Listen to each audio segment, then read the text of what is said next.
శుభోదయం. ప్రభువైన యేసు క్రీస్తు నామమున మీ అందరికీ వందనాలు తెలియజేస్తూ పరిశుద్ధమైన దేవుని గ్రంథములో నుండి 139వ కీర్తన మొదటి వచనం చదువుకుందాం. యెహోవా, నీవు నన్ను పరిశోధించి తెలుసుకొని ఉన్నావు.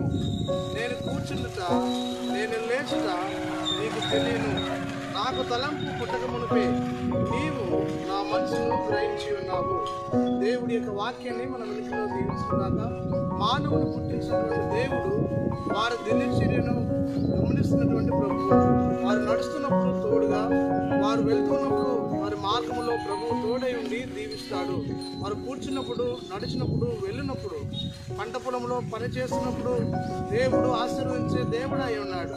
కాబట్టి మరి ద్వితీయోపదేశకాండం 6వ అధ్యాయం 1 నుంచి 10 వచనాలు మనం 4 వరకు చదివితే, అక్కడ నీవు నడిచినప్పుడును నీ దేవుడైన యెహోవా ఆజ్ఞలను కట్టడలను గైకొనవలెను, ధ్యానించవలను అని మనం చూడగలం.